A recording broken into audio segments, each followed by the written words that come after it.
Just a few people coming in on the waiting room, so we'll just wait till everyone gets settled. Maybe before we get started, just through the chat or through the mic, maybe just a little bit of a roll call or where everyone's coming from today. I can start. I'm in Calgary, Alberta. I'm in Calgary as well. Nice.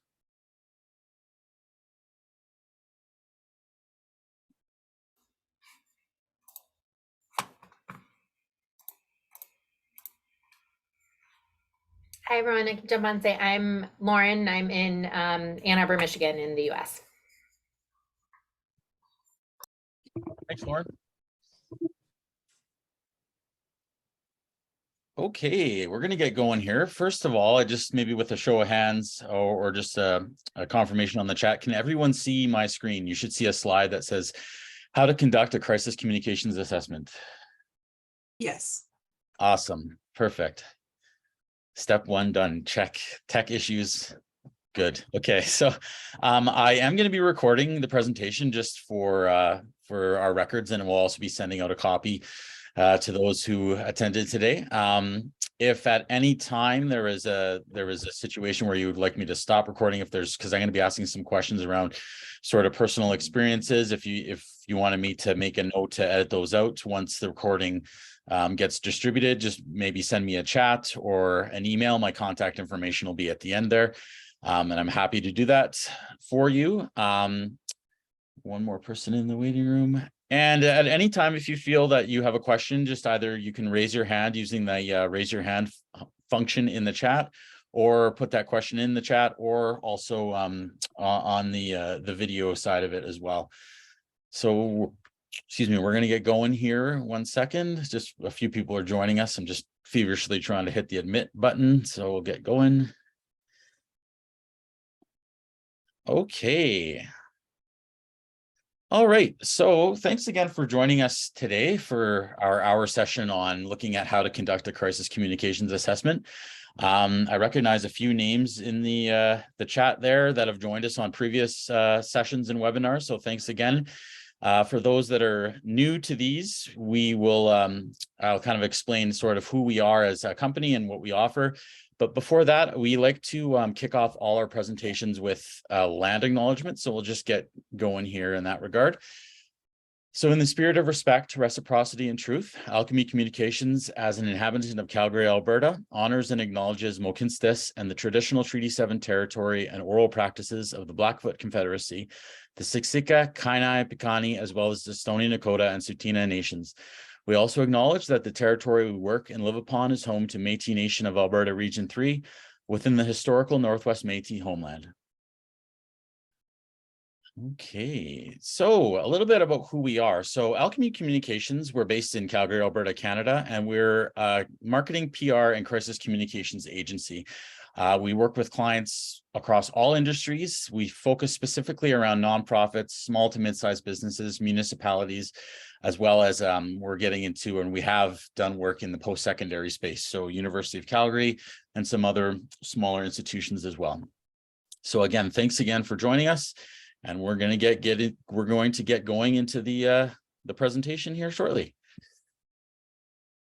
Okay, so many of you, just by kind of joining this webinar, obviously probably had a question on not only maybe what a crisis communications assessment is, but what is crisis communications, right? So some people might have a general idea of what that is. They may have a binder in their office that says crisis communications plan that's maybe sat there for years or hasn't been opened, or maybe you're very in tune with this and could probably lead this presentation just as well as I can. So that's great. So I'm going to really cover it all, but it's really about looking at the importance of what a crisis communications plan is and how we can go about not only assessing the current plan, but also maybe if you're looking at developing one, what that looks like as well.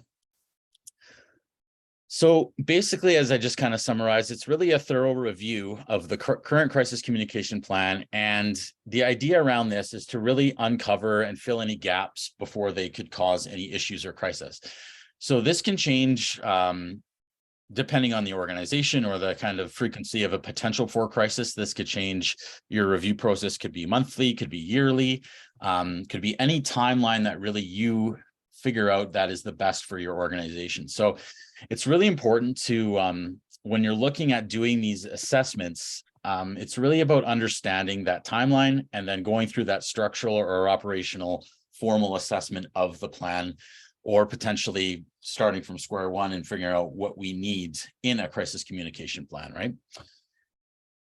All right. So as I mentioned, reviewing your crisis comms plan is really essential to not only having that plan, but also the maintenance of that plan. So as you go along, you might notice that there's certain scenarios or issues that pop up that could be included in that plan as you move forward. Maybe if there's new scenarios or new business ventures or any area that you think may be opportunity for potential crisis, it's always good to look if you're missing that, or B, if there's an opportunity to maybe beef up a section that maybe has seen a little bit more play over the past few months or years, just based on the plan. So it's really best to review that regularly, and also to review that with your team. So some people I know, they're a team of one, and they're really the person who's monitoring and reviewing that. But if you do have a team and there's certain roles maybe within that crisis plan that people are assigned to, or even just generic titles that people will be assigned to, it's good to review those and just get an understanding if these are if they're even relevant anymore, if there's things you can change, maybe if there's new opportunities for different roles, such as we need to really beef up our social media monitoring. So whereas in the plan it may have identified one person, maybe we have to add 2 or 3, again, just depending on that review. So it's good to review with your team regularly between sort of those points in time that you're looking at the review process of that. So it's really good to follow up on that, and also get feedback. So if you're working with a team that has input into these plans, and maybe someone who has experienced a crisis within the communications realm and has utilized this plan, solicit that feedback and say, hey, look, is this working? Is this the right plan? Does this make sense for our organization? Because within that, as much as things get altered and changed to add, it's the same question. You could be removing things, right? So if there's maybe a position in there that you feel has been, it's redundant now, or it doesn't make any sense, and it's more of just causes a headache in reviewing it when there's a potential crisis and you see, oh, well, it says here I need someone to monitor this area. Well, we don't even have that anymore. So just make sure that it's, because that just, what that does is it voids that question later. And sort of when we're dealing with a crisis, it's all about time. So if you can kind of forego that and really focus on the issue at hand, it's all the better.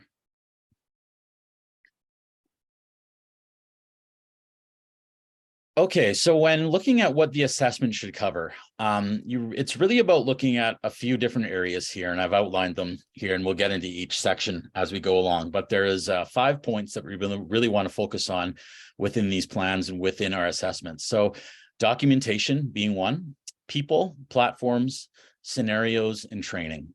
So as I mentioned, we'll get all those into detail as we go, but they all have a level of importance to them, and they are all critical and crucial into like the overall success of your crisis communications plan, and even just communications planning in general. These are good points to have in all plans as far as I'm concerned.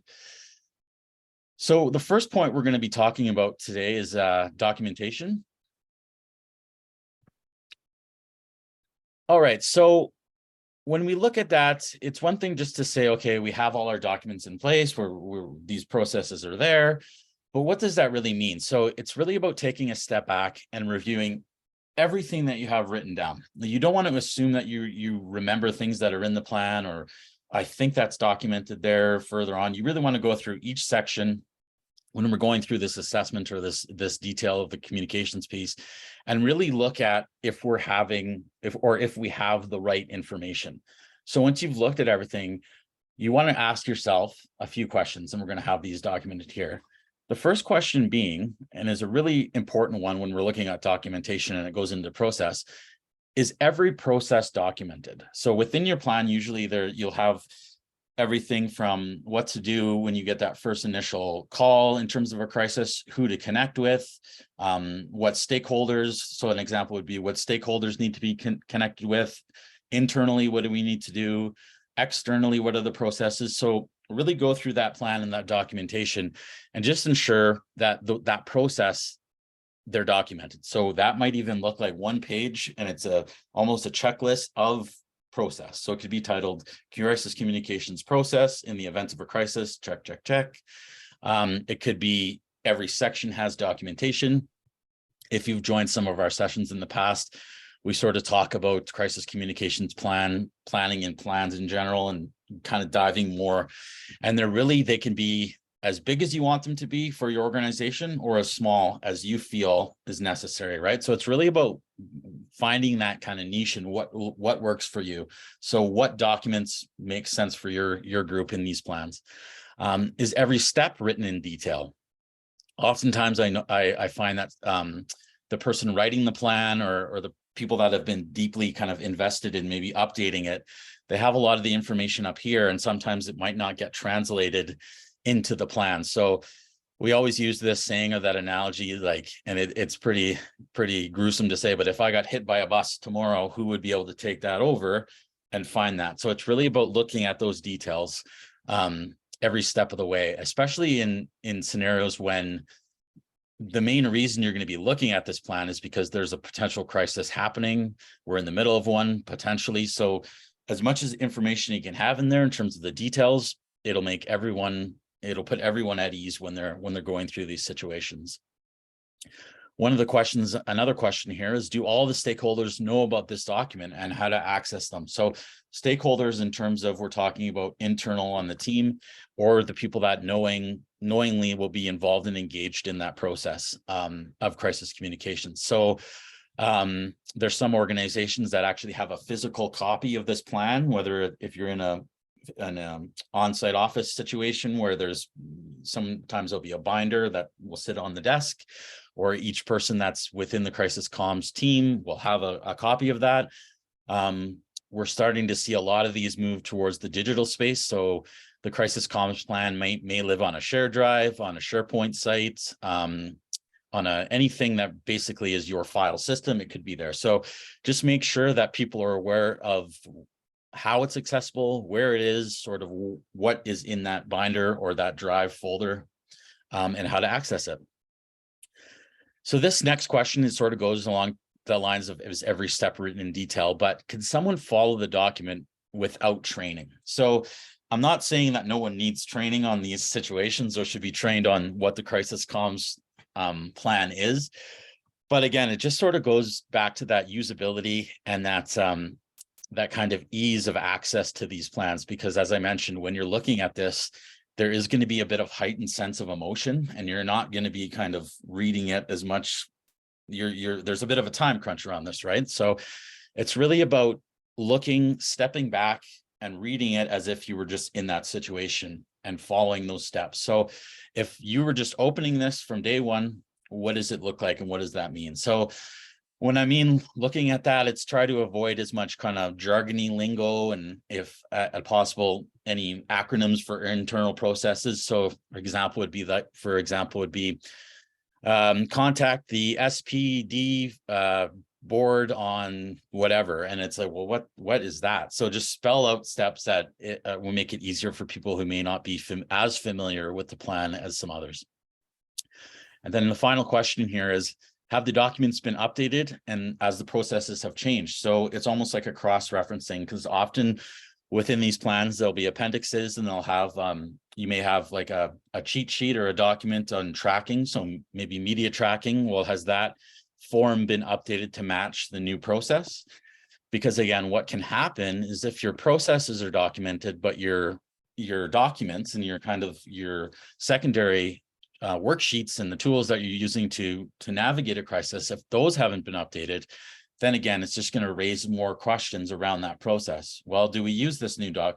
I can't find the section that it says add this. So it's really about cross-referencing those documents and understanding kind of if those processes have changed, make sure they're reflected in the documentation that you're telling people to use as you navigate the crisis. Does anyone have any quick questions around that piece before we jump into the next spot? Feel free to use the chat. Okay, thank you very much. I'm seeing a question here. I'm not really sure what a crisis comms plan is. Is there a previous webinar I should watch to get a 101? There is, so I'll make a note of that, Laura, and I can send you a copy. Or what I can do is we're going to be having a webinar coming up in the future that sort of goes through crisis communications planning 101. And I really encourage you to attend that. It'll give you a good base to start. So this is really about kind of understanding what's in that plan, but thank you very much for that question. Okay.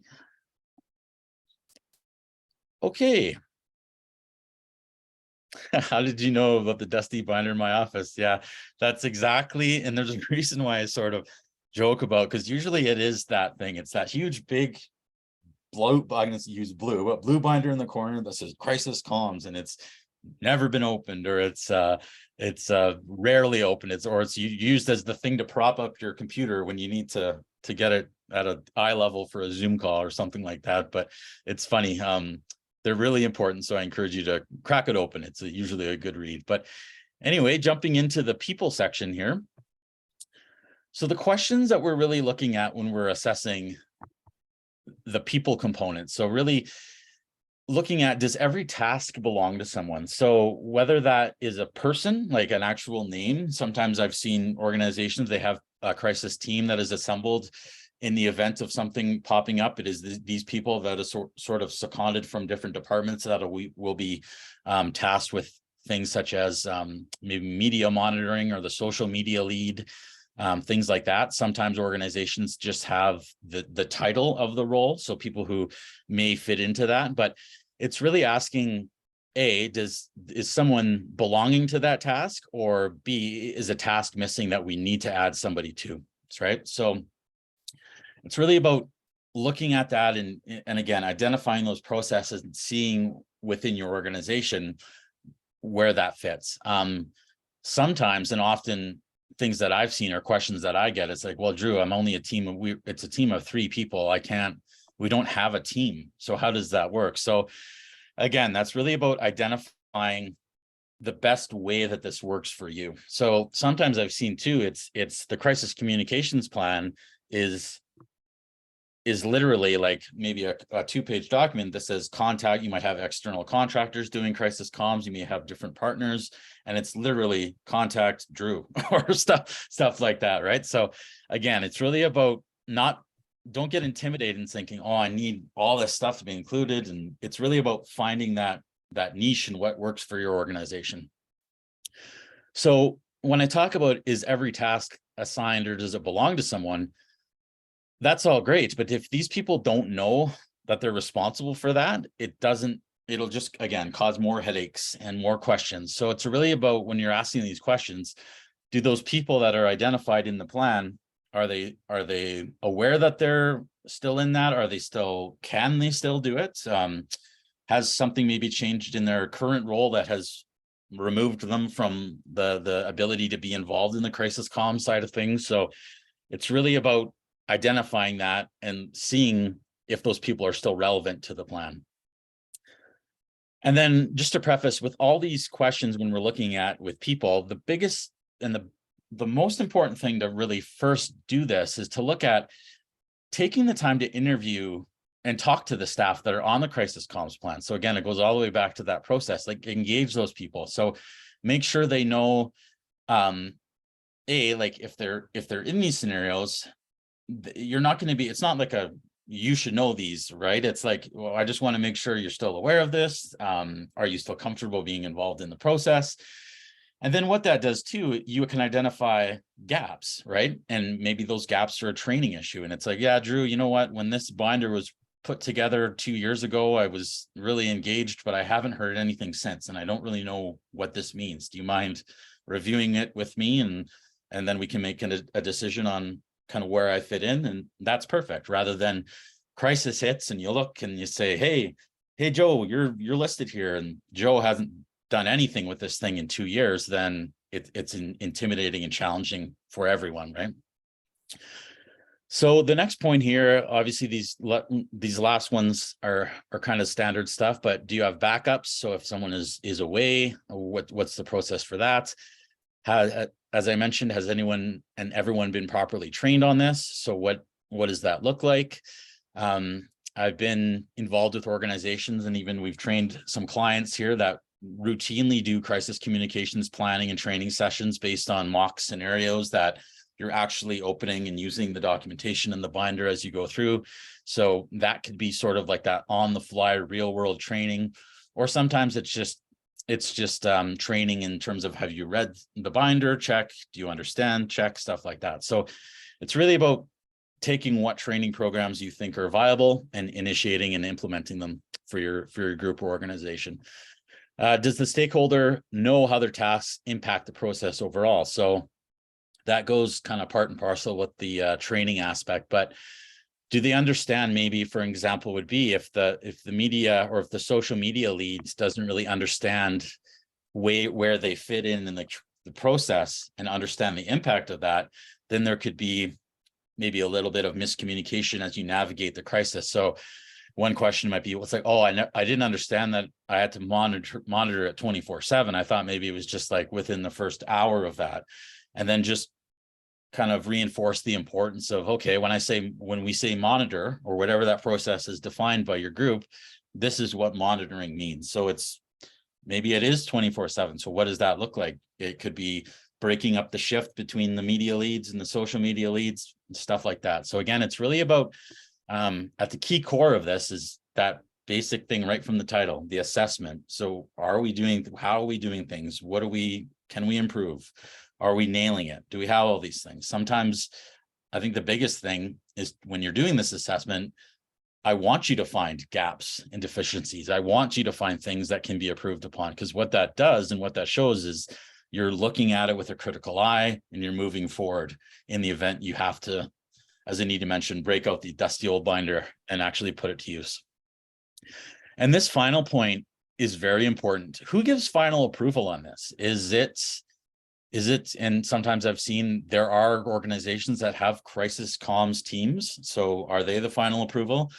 Is it the CEO? Is it the head of the department? Is it, if you're a team of one, do you need any approvals, or have you been given the approval? Are you the approval, right? So it's understanding, if there are changes to be made, it's great, but who is aware and who approves those changes? Because sometimes what I've seen is these processes or these crisis plans could be changed, but if the person who kind of gets that final approval or should be in the know, if they're unaware of these changes, they might be working off an older document or may not be aware. So if they get a question, they might say, oh yeah, it says we have to do this. And again, a lot of miscommunication and confusion. So you'll notice that as we go along, it's really about communication is a huge part. And then also that letting people know, and that awareness of what needs to be discussed is another huge part as we go along. Okay, I'm just gonna, after the end of each slide here, I'm just gonna pop into the questions here, because I noticed a few coming in. Question here we have, if we're building out a budget or plan to expand a crisis comms team, what would your dream team look like? I'm sure it depends on the size and scope of the organization, but what would you recommend? That's a great question. So obviously, if money and budget people wasn't an issue, I personally would have a separate like crisis comms team that are constantly looking at potential issues, kind of monitoring the landscape of what's going on. That probably isn't a reality or realistic for a lot of organizations. So what I suggest and what I usually find is that it falls to the communications department usually is when, or media relations, if that's what is in your organization, to really have that crisis communications plan developed. So the biggest thing, and it does definitely just depend on the size and scope of the organization, but for all crisis communications planning, I think the biggest thing is to identify the lead, whoever that is, or if it's a group of people. So it's about, if it's okay, if this falls onto the plate of the manager of communications, what does that look like? Are they responsible for just executing everything within that plan, or once you're building it out, can you look at different departments that can maybe assist when a crisis happens? You'd be surprised how many people might be interested, even though they're not in this world like of communications, or even social media or media monitoring, media relations. There could be other departments or areas where they may have an interest in assisting during crisis comms. And I'm not just saying tap this person on the shoulder and say, hey, you're in the crisis planning committee. You're obviously going to have to train and go through steps as you move forward. But what I've often seen is it's an opportunity to really cross train, or even just it's a skill learning for other people as well. Okay.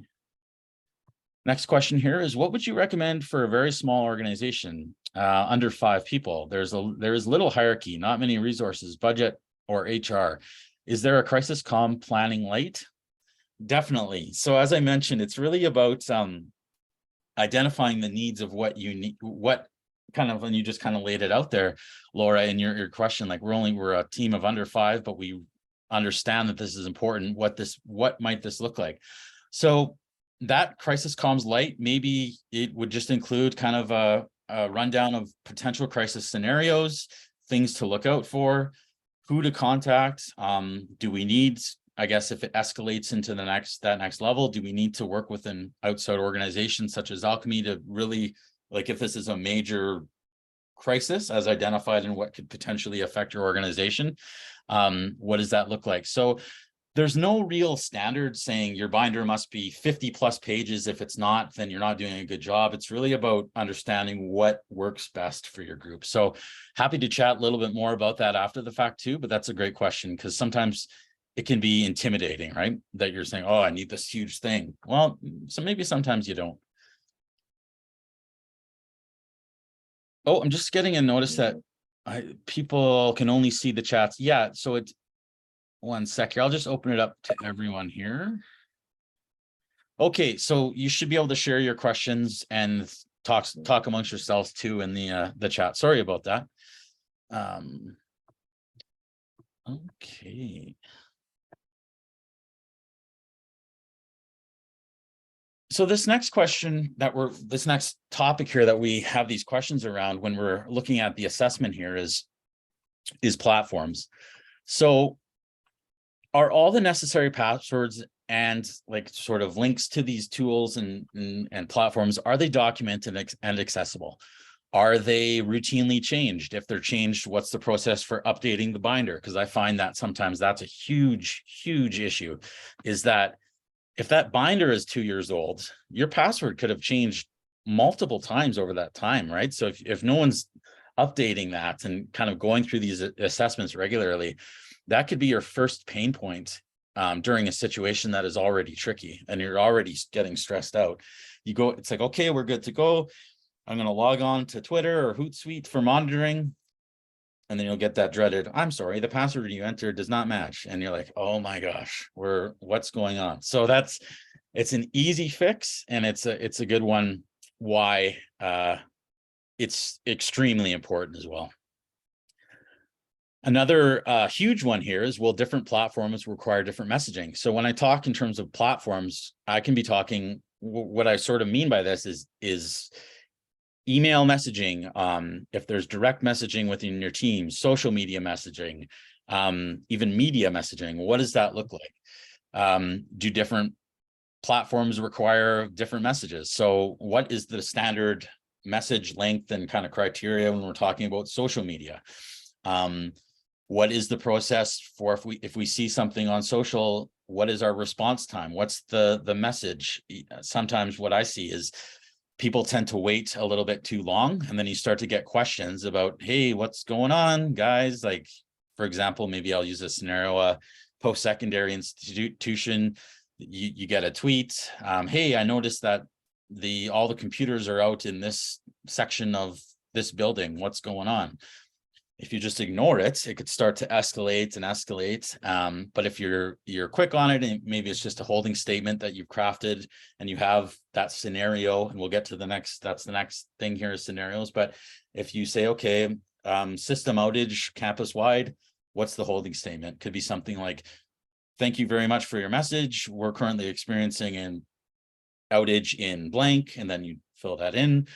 We'll update it. And then what that does is it shows, okay, they're aware, they're on it, right? So then it eliminates that next message. If you didn't say anything, I've been trying to message you for 2 hours now. I'm sitting here, nothing's working. I have a paper due and blah, blah, blah.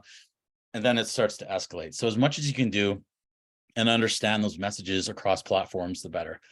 Do you have the guidelines around documenting what information can go on each platform? So sometimes, depending on the type of crisis, are you looking at, there could be privacy issues, there could be certain topics that you can and can't talk about in a public forum, even though you might get asked that question.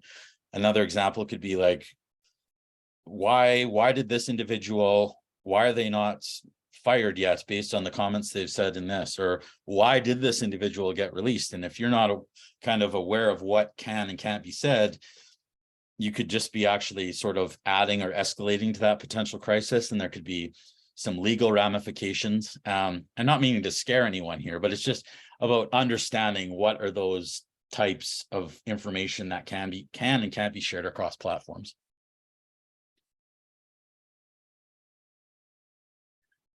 Is there an order in which various platforms should be updated? So what this means is sort of, if you're working in an organization or a group that has different systems for communication for different people. So maybe that's looking at like, okay, so first we send a message to our key stakeholders. Then the next message is message to internal staff. Next message is the public tweet. So just make sure, does your organization have that platform or those messages to go out on those platforms identified? Some organizations have like an emergency alert system that they utilize in terms of crisis communications. So where does that platform fit in the scheme of everything? Is it your first alert system to send out? Does it fall in line of after you've contacted your key stakeholders? Depending on the crisis, where does that fit in, right? So again, it's all sort of adaptable and it changes on the basis of the scenario, but it's important to have that identified as you move forward. Okay, so the next slide here, we're going to be talking about here around the scenarios. So when you're looking at crisis communications, you're at the point now and you're kind of within your plan and your assessment. You're looking at, okay, we have all our documentation down. We know who's doing what. We have all this covered. This is the message for that. This person will be doing this. This person is the final approver, blah, blah, blah. Where the scenarios fit into this is these are your real world sort of exercises of the things that could possibly affect your organization. So it's good to have the ones. And this is sort of when you're walking through the assessment, you may have ones that have been in there, could be still relevant, or doesn't make any sense anymore because you might not have that area of expertise anymore or whatever. But when you're looking at the assessment around the scenarios, it's really important to look at ones that you haven't really planned for, or the ones that you think, it's like, if you think back in that question, you might say, that'll never happen to us. It'll probably happen, right? So sort of the way it works. So even if it's something like, yeah, you know what, that might never happen, but that might be a good scenario to have for our next training, or just something that we include in this plan. So that might be something around like, maybe you think, we're small enough of an organization, no one's going to hit us with a malware attack or a ransomware attack or something like that. We're a tiny group, we have under 5 people working, that'll never happen. But what happens if it does? Then it's like, what are we doing? So it's always good to look at those different scenarios. So is your crisis comms plan, so going back to these assessments, does it have enough, or are we missing certain scenarios? If not, what is missing? And I'm not saying you should cover everything. We have everything from on-site death down to this and that, but if they make sense to include them, then include them. But not saying that you need to cover every single scenario and your binder becomes 300 pages of all these scenarios that may or may not never happen. I know I sort of kind of contradicted myself in saying, think of things that you may not have but be realistic in that as well. That sort of caveat to that is, okay, like, don't write stuff. I know this is the extreme example. Aliens attack our building. Well, okay, tone it back a bit, right? So just stuff like that. So it's good to plan, but be realistic within your scenario planning as well. That is awesome. I just read the chat there. So with passwords to connecting phone numbers or emails for security checks, those need to be updated as well. That's a huge kind of pain in the butt sometimes, is when you get that. And the password could be correct, but sometimes it's like the device we don't recognize the location of your device. And it's like, oh, we've sent a text to, and it says like the first digits or first letters of the email or phone number. And you're like, who is that person? Whoa. So that's another point when I talk about updating. So that's an awesome comment. Thanks for that. Farah, thank you very much. Okay, so when we're talking about scenarios, sort of some of the examples, as I mentioned, when you say, okay, maybe think of things that may not or may happen.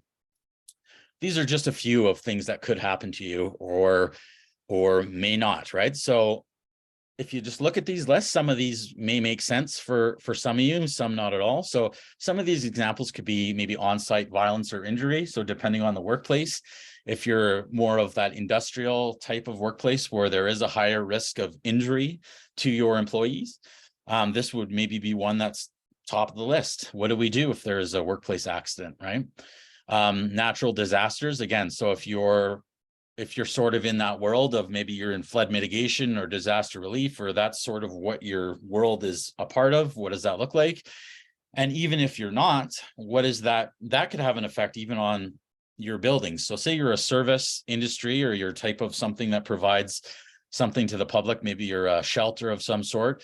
Well, there's a huge flood and our building is right across from the river. What are we doing? Like, what's that scenario look like? If you're more in that kind of product department, so what does that look like for product recalls? This one could go across the board, so going viral in a bad way. So if there's something someone said, or your CEO was caught on camera saying this, or a recording, what does that look like? So play out those scenarios. And one thing that I also recommend is when you're going through these scenarios, and then more so in the training aspect, don't design stuff or make it so intimidating or almost, and insulting is the wrong word, but almost unrealistic, where someone is going to go through this and almost be offended that you would suggest that would happen. I suggest that maybe you go through it a little bit more in the way of like, okay, and as you're setting it up, you're almost like, well, in the event this happens, I'm not trying to say this will, or we're not trying to put you on the spot, but this is the process, and this is the kind of the steps we'll take during this potential scenario, right? Sometimes I've seen in media training or even crisis comms training is that you're grilling someone and you're peppering them with questions, and they just get frustrated. And that's part of the exercise, is how to handle that. But on the same hand, is you don't want to kind of turn off someone so much that they're feeling negative about this whole thing, or they're feeling, and the most important is a lack of confidence or going into that. Because what might happen is, if there's a crisis comms scenario where there requires a comment, the person might be like, yeah, you know what, I'm not doing that. Pass that to that person. Well, you sort of should, that's your role. So it's about kind of massaging that as well. So within those kind of going viral, that unflattering or damaging media, those kind of go hand in hand sometimes. If there's service outages, so again, depending on your organization, what that looks like, it could go like, maybe you're providing a service to the community and one of your facilities was flooded out, or there was a system with the electricity and there's no power. What does that look like? So run through those scenarios in the lens of the crisis, right? So who do we need to connect with? Who needs to be contacted first? What are the ramifications of this whole scenario as system wide? Does it affect everyone? Is it only the small group, etc.? And then finally, this one is sort of the buzz term of the day, being canceled. So if you are and even if you're not, if you're in an industry where there is opportunity for, maybe you're doing work that could be questioned, or there's differing opinions, or there's just a lot of opportunity for maybe whatever side of the coin you're talking to, or maybe the detractors or the opponents could try and rally against you or for whatever it is. So just be aware of that as well. So what steps are we taking if someone calls us out for improper, maybe we say we have an equity, diversity, and inclusion strategy, but it's the same as our crisis comms plan and it's sat on in a binder for 2 years and someone's calling us out on it now. What does that look like? Again, so what are the steps around that? So okay, so when we look at this final point in terms of, and I kind of alluded to it throughout the presentation, was training. So does every task, as mentioned before, does it belong to someone? Kind of, do they know what they're responsible for? Again, the backups are, again, this is very similar in that. So what do they need to know? And this is sort of like, once you've assessed those situations, what does the training look like, right? Okay. So we're going to have a short little exercise here. And this is more so just kind of looking and stepping back around the crisis or potential crises, or even if you've experienced a crisis with your organization. What does that look like? So stepping back, if you've experienced one, do you know the ins and outs of what happened? When did that problem turn into a crisis? What could have we done to prevent that? Did we respond in a reasonable time frame? Kind of what kind of that feedback have we gotten on our responses? And did anything fall through the cracks? So this is sort of like, if anyone wants to share maybe just on a few of these points, you can either raise your hand or you can put it into the chat there. You don't have to answer every bullet point, but maybe for those folks who maybe have experienced a potential crisis or have lived through that crisis, what were some of the things that you did? So did you know the ins and outs or not? So was that something you identified? So maybe just take some time to review these bullets. And I'd love to hear some feedback or just kind of lived experiences around this space from you guys. So whenever you're ready, you can just shoot me a message in the chat or just go off mute and share amongst the group.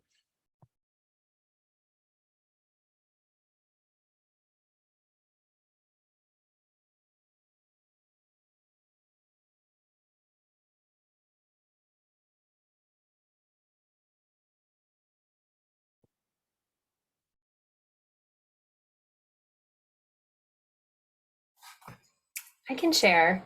I work for a health equity and public health organization in the United States, and we were subject to a social media attack a couple of months ago, where essentially there was misinformation and disinformation being shared about what we teach in, or what we train educators to teach in their sexual health education classes. The problem, I think, it was getting life on Twitter, and it became a crisis when it got picked up by very conservative news media in the US. We were suddenly on Fox News and in Breitbart. What could we have done to prevent that escalation? I'm honestly not sure. It just sort of took on a life of its own on Twitter. I do think that we responded in a reasonable time frame. We were able to do some proactive and then reactive outreach to sort of more moderate media channels that started picking things up and came our way. I feel like we've gotten good feedback on our response, but I'd say what fell through the cracks, I think for me, it's sort of what fell through the cracks was at the beginning, where I just happened to see it on Twitter one night, right? And we didn't really have, and still don't really have a process for the kind of media monitoring. So we're still in a position right now where something could be become visible to us after it's gained too much traction or picked up too much steam for us to feel like we can kind of get our bearings and respond at the appropriate time. Awesome. Thanks so much for sharing that, Lauren. It's good to hear about those sort of experiences that, I mean, I can talk ad nauseum about things that are potentially happening, but that was real and that really happened. So that's good to share. Does anyone have any questions or maybe comments around that? I just noticed that we had an example come through, but I'll just, if anyone maybe wanted to ask a question, maybe to Lauren on that, or had some thoughts, love to hear that as well.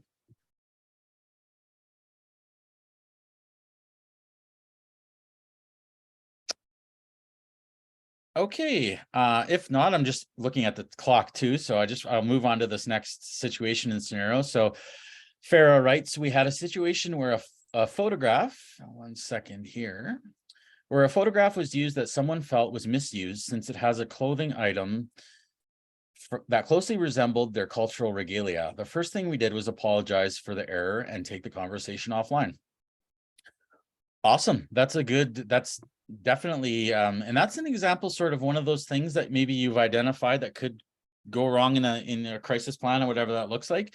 And the way you handled it too is exactly how I would have done things too. You assess the situation, you kind of see what's going on. And then it's always good to, if you can remove those conversations offline but you're still being respectful and understanding of the situation, that's huge. Because the last thing you want to do too is sometimes people feel like, oh, we're responding. But if you're just responding in the public space, sometimes people want that and sometimes they don't. That sometimes they may say, well, you could have just send me a message and I'll figure it out, right? Or whatever. So sometimes we get caught in this trap. It's like, it's out there publicly, we have to respond publicly. Well, sometimes you do, and then sometimes it makes more sense to take it offline, right? Awesome. So good job on that. A few more coming through. Has anyone dealt with a privacy breach? Great question. I'll open it up to the group, but I have dealt with that in a previous organization, so I have some thoughts on that, but I'd love to hear from the group.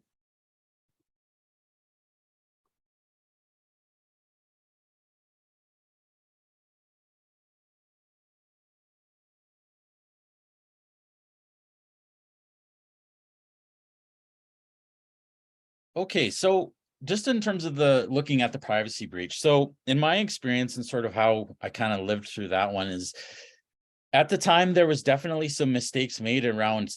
The biggest thing that I kind of identified after that fact was we didn't really pay as much concern to the people that were really affected by it. So in this situation, it was the public, right? So there was more of a concern about, oh, we need to let our bosses know, or the stakeholders or the group, like let everyone know internally. And then it's like, that was almost the second fiddle, was the external. So the people who may have been affected, and this is just learning now, is as I look back, is those are the ones that you need to key in on privacy breach, in terms of if there was say it was like a customer database that was compromised. Well, what are we doing to let all those people know? Like what type of information was shared? Can we put them at ease? Like, oh, you know what? It was literally, we've looked into it. It was only the first name of the individual. That's all they happen to have.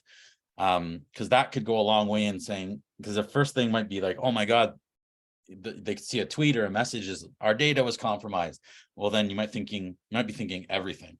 But if you can look, and as much as you can, and sometimes it is everything, but it's how do you handle that, right? So what areas and audiences are you targeting is as I mentioned before, where does that kind of fit in that chain?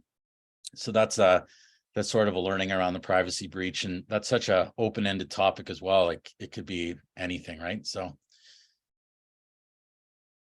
awesome. A lot of comments in here. Thank you. Yeah, so social media management tools have the keyword alerts, but I'm not sure how you catch news. Maybe Google alerts. Great question. So that this is an area we talk in more about the crisis communications planning when we're developing the binders and tools and stuff is, so there's different ways to do this. There's paid services that monitor media. A few of them are Cision, Meltwater, Critical Mention. What that does is it's a deeper dive into the sort of the monitoring aspect of your organization. So if you do have the resources and budget around that, those are great systems. But Google Alerts is also a great free tool that you can use that will essentially help you in terms of monitoring. What that does is if it's in the news cycle and there's a Google alert, it'll come up. So you can set those up. You can set them up to come to you immediately, or you can get like a daily digest of mentions, depending on the frequency of your industry and how often you might be mentioned in the media. That might be of benefit.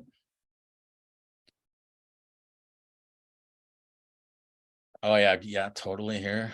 Google Alerts are helpful for sure.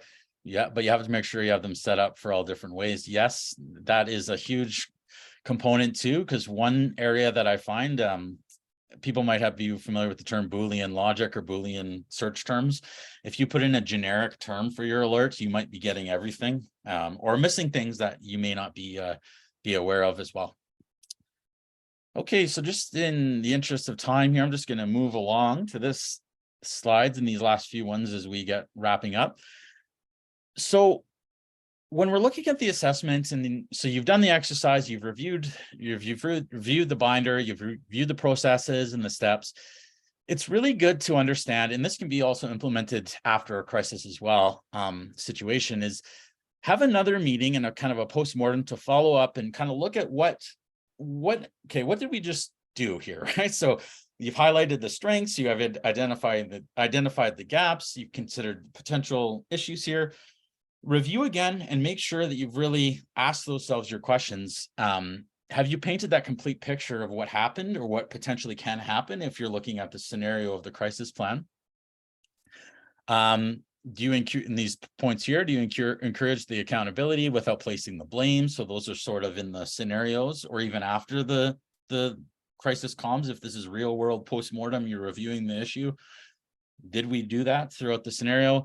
And across the board, so whether that you're planning for a crisis, you're living a crisis, you want to stay solution focused. So regardless of the issue or your messaging around that, you always want to have something that is, what are we doing?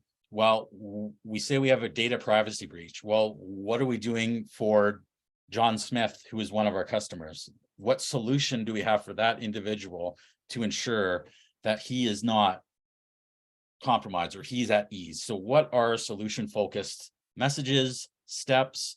Oftentimes you see, depending on the scenario, you might hear the term, we're conducting an internal investigation. We are aware of the issue. We're reviewing. What that is, that solution-based focus, right? So that is showing people that you're actually doing stuff.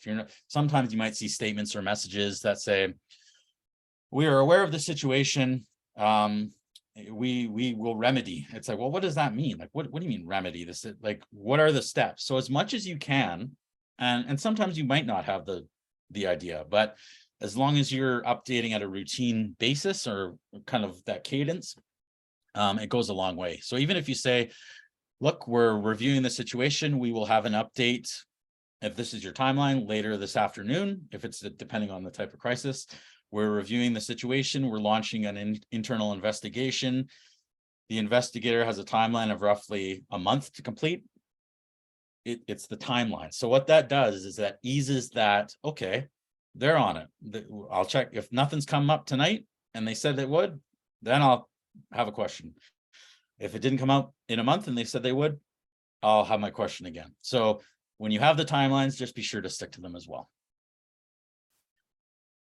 So when we're looking at this as a whole, any operational plan or any sort of document in this regard, the crisis communication side, there is a necessity for that formal assessment. So as I mentioned right off the bat, it's really about finding that timeline or that time frame of when you're going to look at this crisis communications plan. So, and that can even be in the plan. That could be the assessment is our schedule, and this is when we check, right? So what that does is it puts that onus back on the need for the assessment, right? So as I mentioned, establish those regular intervals to review the plan and in detail using those steps that we went through. Review all existing documentation. So that's the binder, that's the work flow, that's the worksheets, that's appendix, that's whatever it is. So on that point, review all passwords, all phone numbers, anything attached to social accounts, stuff like that. So reviewing it as a whole. So this is a process, but it's a process that definitely has a benefit when you when you finish it. Interview everyone. So all stakeholders, top down, all the way, right? So just talk. What are your thoughts on our crisis? Having went through this crisis, or we haven't went through this in a while, what are your thoughts on our plan? Depending on obviously the role and the kind of the position within the organization, you'd be surprised how many people might have thoughts, and even if someone you never thought would care about it, like really look at everyone and see what their thoughts and opinions are, because you might find that there are some areas that you can improve upon for sure. So again, consider all the documents, all the people, platforms, scenarios, and training. Execute that post-mortem after every crisis. You can add that to the plan. So make sure that your post-mortem is documented. Maybe there's a template of what you will talk about in each situation. And then also train those processes, train through training scenarios. Maybe once a month you review the binder with the crisis comms team. Maybe it's quarterly, maybe it's whenever you decide. But I think what you'll see that I'm trying to get at is that a review process that has a plan and a timeline is very important, because you don't want to get to that point where you see the binder, you look at your phone, you're like, we're blowing up, that's a crisis, dust it off, pull it out, and you might as well just put it back because it's useless, right? So you need to really be aware of that as well. Okay, I'm just seeing a few little questions come in. I will send, so what I'll do is when I send around the presentation, I'll include a list of media monitoring tools as well, just in case people have missed something on the chat or log out. I'll do that. So that's a great question and request. Thanks for that. Question here is, should you always say there will be an update? Of course, follow through instead of just saying you're looking into it. Yeah, absolutely. So that's sort of what we really dive into when we're talking about messaging in terms of crisis scenarios and crisis messaging. So what to say and what not to say. So yeah, like I'm not saying looking into it is the advice I would give, but sometimes you see that, and that's what usually spurs or triggers a crisis or a potential issue, is the response to that, right? So there's a whole workshop that we do on, you don't want to escalate things. And I sort of use the term of creating your own weather, right? So is there opportunities to what can we do in that situation to maybe de-escalate or like monitor and navigate the issue? Like it could be something that's going to blow up regardless, but where is our role in that? Are we just making this situation, for the lack of a better word, worse? By what we're saying, are we moving it ahead, right? So it's really about understanding that as well. Okay, 11 o'clock and I'm on the last slide. Woo! There you go. So that's the contact information for myself and then our website. So I know we had a lot of questions about other resources, and we do have a huge library of previous webinars and different resources and tools that you could download and review. But that being said, I think the biggest thing is, if you do have questions, I'm always open to hearing from you directly. So shoot me an email, give me a quick call on the phone, even text, whatever. Always open to talking, to hear kind of what's happening in the world of crisis comms, because as much as I lead these sessions, I'm constantly learning and wanting to grow and hear from the people actually living these scenarios. So again, always open to hear from you. As I mentioned, I'll be sending out the presentation within the next day or two here. And I just wanted to thank you for taking an hour of your day to listening to me ramble and talk. So I really hope that you got something out of this. And always open to feedback too. So you can shoot me an email. And if there was a point I didn't cover that you'd maybe that you're hoping to get out of the session and I didn't hit on today, I'd love to hear that too. But thank you very much again today, and have a great rest of your day, everyone.